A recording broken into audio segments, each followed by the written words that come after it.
Bumigay ang suspension bridge sa isang tourist spot sa China.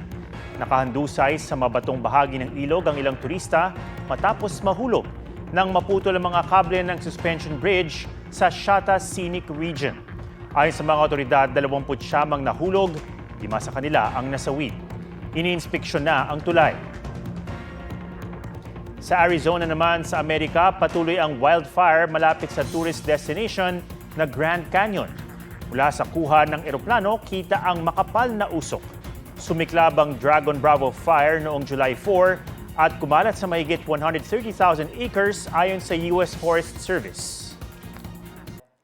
Huwag magpahuli sa mga balitang dapat niyong malaman. Mag-subscribe na sa GMA Integrated News sa YouTube.